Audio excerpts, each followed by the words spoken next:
Iran भाई टक्कर जबरदस्त ले रहा है, कभी तो डांसिंग मिसाइल और कभी क्लस्टर बम शेर तेल अवीव और हाइफार सबको मतलब जबरदस्त टक्कर चल रही है। बोला ना बोला झकोड़ी काट जाना छोरा, बोला अथाएगा नहीं। तो वो झकोड़ियों की अब मिसाइलें देखो, अभी डांसिंग मिसाइलें अब तोड़ी नहीं, मतलब ये पता ही नहीं था कि ऐसे ऐसे भी मिसाइलें ईरान बना करके बैठा है, मिसाइल सिटी बना रखी है। और ये अब ये जंग चल रही है, ये जबरदस्त और ग्राउंड की जंग चलेगी। जब ग्राउंड की, अब ग्राउंड पे आ जाएगा, हिजबुल्लाह पे आ गया है। हिजबुल्लाह में उधर वहां से भी चल रहा है, इधर से भी इजराइल, अरब अमेरिका, तब देखो कहां तक। तो ये 2 महीने लगभग खींचेगी, तब जाकर के इसका कुछ नतीजा निकलेगा, नहीं जल्दी से नहीं निकालना चाहेंगे तो। बाकी ये लंबा युद्ध तो हो चुका है, ये आदि अनादि काल तक चलेगा ही, पहले से भी चलता है। तो भाई 50 साल जो चल गया है वो फिर आगे कितना चलेगा। तो खामनेई शासन है ना, तो एक से एक कमांडर फिर आ रहे, कोई असर नहीं पड़ रहा है ईरान को। और जितना नीचे कमांड आता जाएगा त्यों ही फिर और लगन जज्बा और जुनून सैनिकों के हाथ में आ जाता है। फिर वो कुछ नहीं देखते, बोला आ जा तू, बोला आ जा तो इधर से तो मैं इधर से। फिर वहां जब चलता है डायरेक्ट फाइटिंग चलेगी, उसके अंदर वो जवान फिर चाहिए, वो किसके देखते किसके भारी पड़ते हैं। हिंदुस्तान तो ऐसों को मार देता है। हिंदुस्तान तो वो बोलते हैं ना 25% वो छांट करके वो ही है जो उनके ऊपर है हिंदुस्तान, बाकी तो ये बना रखा है जो बना रखा है। और बड़ी खबर, ईरान ने अब इनका हमला किया है हाइपरसोनिक मिसाइलों से। मुकाबला 18वां दिन में चला गया, 2 दिन का युद्ध हो जाएगा, बंद हो जाएगा। और ट्रम्प साहब बोला मैं फूक दूंगा और मैं ये कर दूंगा, और मैंने 90% मैंने कर दिया और ये कर दिया, और अब कुछ नहीं हो रहा है, हाथ पैर फूल गए हैं। अमेरिका में विरोध हो रहा है, विश्व में विरोध हो रहा है, हार्मुज में कोई नहीं आ रहा है अकेला। अब महसूस ट्रम्प साहब को पता लग गया है कि हिंदुस्तान को कुछ नहीं बोल रहा है ट्रम्प। वो बोले ना, बार बार बयान दे रहे थे ना, अभी हिंदुस्तान को कुछ नहीं बोल रहा है। मालूम है अगर हिंदुस्तान अगर साथ छोड़ दिया, अब कुछ तो छुड़वा ही दिया, और कुछ और साथ छोड़ दिया हिंदुस्तान ने। चाइना बात कर रहा है, वाजपेयी साहब ने भी बात किया था, रशिया ने मिल करके, लेकिन ये चाइना, ये फिर अमेरिका, पाकिस्तान, ये अड़ंगा पाकिस्तान था। अब बोले पाकिस्तान को तो इंडिया ले ले, मैं ताइवान को ले लूंगा। रशिया को हम बोल रहे तू यूरोप को ले, किंग जोंग को बोलते तू को अपना वो स्वतंत्र आज़ाद है वो किसी को भी ले। चाइना बोलता है अमेरिका को लूंगा, किंग जोंग बोलता है अमेरिका को लूंगा, रूस बोलता है अमेरिका को लूंगा, लेकिन भारत अभी तक भी नहीं बोल रहा है। और भारत को बोलना अब सोच समझ के अमेरिका के अंदर ये भी है। अब हिंदुस्तान की चलेगी, अब तुम्हारी अठन्नी चवन्नी नहीं, तुम्हारा सब जनता को मालूम लग गया है वर्ल्ड के अंदर तुम सदा खून के प्यासे रहे हो और पूरी दुनिया में आग लगा करके रखा है, और अब उस आग का सामना करो। अब मर्दों की छाती लेकर के टक्कर लेनी पड़ेगी, नहीं तो ये बम्बारमेंट करके कभी युद्ध नहीं जीतते। जीता कभी अफगानिस्तान में जीता था, इराक में जीता था,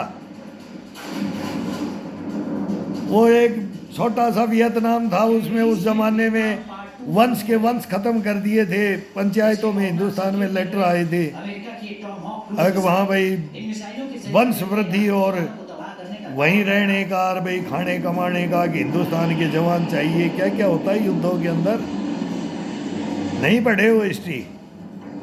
अशोक ने भी कलिंग में फिर वो देख करके ना, वो म्यान में तलवार रख ली थी, तो अब देख लिया ना, 18 दिन टक्कर लेके देख ले, बात जाए तो यही छिन जाती है। अब चीज समझौता और न हो, बादशाह तब अमेरिका की नहीं रहेगा, ताज नहीं रहेगा। हम बोलते हैं कि चाइना, तो चाइना ही टक्कर लेगा। चाइना को मौका है और अब जिसका कितना भंडार खाली रूस ने किया था, अब ईरान कर दिया है। अब इनको मौका है, किंग जोंग को, चाइना को, रशिया को, अब मौका है अमेरिका का ताज छीनने का। 100% मौका है, और उसी दाव में है, वे लंबा खींचेंगे युद्ध। और फिर ये हार जीत तो होनी है, एक इसमें जीतेगा तो कोई नहीं, विनाश होगा विनाश। लेकिन ये प्रकृति का नहीं करेंगे, जब तक इनकी हार जीत नहीं होगी तो अणु परमाणु और हाइड्रोजन पड़ेंगे, तब ये युद्ध बंद होगा। इससे पहले युद्ध अब बंद नहीं होंगे। मजा लो यार युद्धों का। वो मरते हैं तो हम ही तो मरते हैं, हम मरते नहीं हम देश के लिए, फिर वो वहाँ हम नहीं मरते हैं, नहीं, हम अपना फर्ज पुगा करके जाते हैं यार, मरते ही नहीं। अमेरिका के लिए आगे की चुनौती बहुत बड़ी है भाई। वो चीज़ धोखे से मारा जाए या टक्कर लेता हुआ मारा जाए, कि ये गलतियों से मारा जाए, कि वो होती हैं, तो उसमें परिपूर्ण हमारी सेनाओं के अंदर ट्रेनिंग नहीं है। ये चंदा इकट्ठा करने के लिए तो हमारे को हौलदार बनाने के लिए, सूबेदार बनाने के लिए बुलाते हैं वहाँ। ये गफलत है, मैं वहाँ फेल हो गया है, उस यूनिवर्सिटी को चैलेंज करके कोयम्बटूर में हाउसिंग आ जाए। ईरान के आसपास मगर तुम तो हमारे को हिजड़े बनाते हो, यहाँ पर अल्लाह छक्का बनाते हो सैनिकों को। हम पहाड़ों के लड़ने वाले वहाँ से लड़ के आ रहे, 25 साल लड़ रहे हैं हम, और तुम हमारे को यहाँ में बोलते हो कि ये उग्रवाद, यहाँ राजीव गांधी को मार दिया, तू कौन है, तेरे को भी मार देंगे, तू बोल मत, मैं ही पढ़ाऊँगा और मैं ही खिलाऊँगा, जैसे मैं रखूँगा ना, तुम्हारे घुटने तोड़ूंगा तो घुटने तोड़ूंगा, और तुम्हारे को फिर नानी याद दिलाऊंगा, और फिर तुम्हारे को यहाँ से फैल करके भगाऊंगा। सोने की व्यवस्था प्रभावित हुई। बताओ, चैलेंज स्वीकार करते हैं जवान, तो फिर वो शर्म हो जाती है कि ये चैलेंज पूरा कर दिया तो पूरा कर दिया, तो मर्द था, तुमने उल्टा उसको ब्रनल्ला बना दिया, तुम बादशाह बन गए। वाह रे इंस्ट्रक्टरो, वाह रे ये हिंदुस्तान को ट्रेनिंग देने वालों, सैल्यूट मारता हूँ। ये बनाओगे, ये गद्दार बनाओगे, मेरा बाप बोलता था फौज में मत जा। क्यों बोलता था वो, ऐसे गद्दार मिलेंगे तेरे को, रैंक नहीं देंगे। ये सच्चाई बोलेगा ना, देश के लिए लड़ेगा, अड़ेगा, झगड़ेगा, कुछ भी हो। तू भी नौकरी करने आया, मैं भी आया, मैं भी देश रक्षा में हूँ, तू भी देश रक्षा में है, मैं भी मीर जाफर जयचंद नहीं, तू भी नहीं, तू भी मर्द है तो मैं भी मर्द हूँ। तो चैलेंज ही तो होता है, उस चैलेंज के अंदर हार जाओ तो क्या गर्दन काट दोगी। अलग अलग भागों में वहां पर फैल गई, और वहां का जो ये गुरु परंपरा है। फिर वो एकलव्य का तो अंगूठा काट के ले लिया था ना, तो वो तुमने भी अंगूठा काट दिया मेरा, तो मेरी तो बाजू ही काट दी तुमने। तो ऐसे ही हमारे तो जवानों की कहानियां हैं, वो हिस्ट्रियां हैं, वो आए हम हिंदुस्तान के सामने लाना चाहते हैं, तुम आ जाओ। भाई तुम जिसको बोलता हूँ, अब ये किसके पास भेजें किसके पास नहीं, भाई अब तुम्हारे को गालियाँ नहीं दूंगा, तुम्हारे को बताऊंगा तुम्हारी सच्चाइयाँ, देश को बताता रहूंगा, मरूंगा तब तक बताऊंगा, कब्र में हूँ तब तक बताता रहूंगा, इस देश को मैं जगाता रहूंगा। अगर भाई तुम्हारे दूसरा कोई इस देश से खिलवाड़ करने ना आ जाए, कोई दूसरा ऐसा शासक नहीं आ जाए, ऐसा प्रशासक नहीं आ जाए, ऐसा न्यायाधीश, ऐसा जज नहीं आ जाए, ऐसे कोई ब्रिगेडियर जनरल ना आ जाए, कोई भी आ जाओ, बोले बोले कोई भी आ जाओ, तू अपनी ड्यूटी के अंदर सही है, तू सच है, तेरा बाल बाका नहीं होगा, लेकिन इनकी कलमों में पावर है। ये चीफ जस्टिस है हिंदुस्तान के सुप्रीम कोर्ट में, नहीं पता है चीफ जस्टिस को कि मेरे कानूनों का क्या दुरुपयोग किया जाता है। सब भ्रष्टाचारी है, पूरे हिंदुस्तान को डुबो के रखा है। तो ये सेनाओं के अंदर फिर वो मर्डर करते हैं, सैनिकों के का मर्डर करते हैं, फिर वो सेना उस देश की कहाँ, और वो देश कहाँ, वो हिंदुस्तान, वो आज़ादी कहाँ, वो संविधान कहाँ, वो लोकतंत्र कहाँ। खड़गे साहब आप तो हाथ कहाँ पर है ना पुराने, मैं भी 65 साल का 66 साल का हो गया देश के लिए लड़ते लड़ते, और जिंदे शहीद सैनिक बना करके आपने बैठा रखा, आपने कुछ नहीं किया। आपको नहीं पता है, आपको नहीं पता है इस देश के बारे में। हम जवानों को पता है, जो लड़ते हैं ना उनको पता है।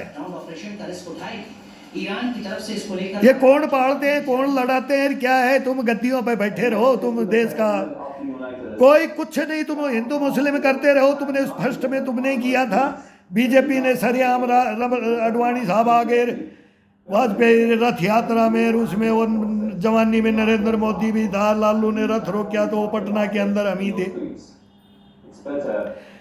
फिर वो बाबरी मस्जिद का ये केस आया तब भी हम थे। कश्मीर में फिर पलायन हुआ तब भी हम थे। पंजाब ने आग लगी भिंडरावाला, फिर वो आसानी से होने वाला नहीं।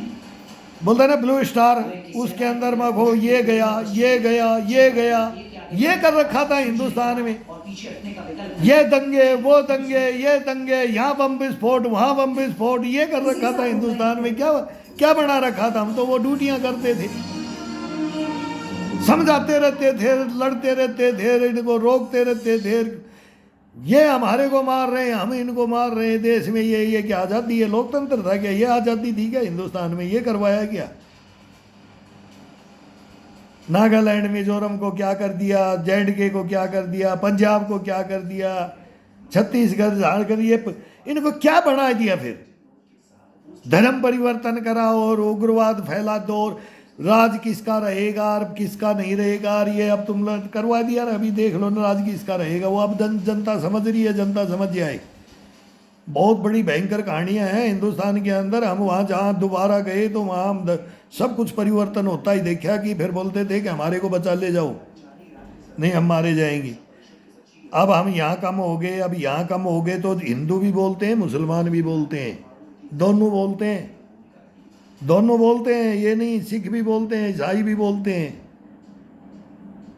और ये भर दिया है तो ये किसने भरा? अब उसको मिटाने के लिए हम बोलते हैं कि हिंदू मुस्लिम सिख एक ईसाई एक हो जाओ। फिर देखो इस दुनिया को, फिर इनके युद्ध देखो। यहाँ बटन अपने पास रहेगा अब हिंदुस्तान के पास, लेकिन एक होने के बाद कोई मिसाइल चलाने की जरूरत नहीं है अब हिंदुस्तान को।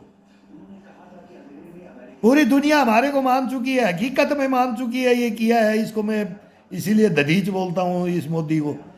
हमने भी बहुत देखे, इंदिरा गांधी से लेकर के हम देखते आए, पूर्व जो सब बताते आए आज़ादी कैसी मिली, किसने दिलाई, कौन पिट्ठू था, कौन क्या था। ये बहुत बहुत बड़ी कहानी, बहुत बड़ा इतिहास है इनका। फिर वो सारा बाबर भाई औरंगजेब और अकबर, और फिर लास्ट में बोले बहादुर शाह जफर को तो जमीन न मिली। बोले भाई लेकिन छोरा बोले जान रहना है तो फाइटर बन के लड़ना रहे। बोला दुश्मनों के हाथों में मत मारा जाए। बोला दूसरों के नहीं, अपने वाले मार देंगे। बोले ये अपने वाले ही मारेंगे, मेरे को मालूम है। बोले बाकी तू हाथ में नहीं आएगा, तो हाथ में नहीं आए कभी, लेकिन ये हमारे जल्लाद हमारे को ही मारते हैं। ये कहानी है हिंदुस्तान की। क्या बताएं इस हिंदुस्तान के बारे में? बकवास हिंदुस्तान है।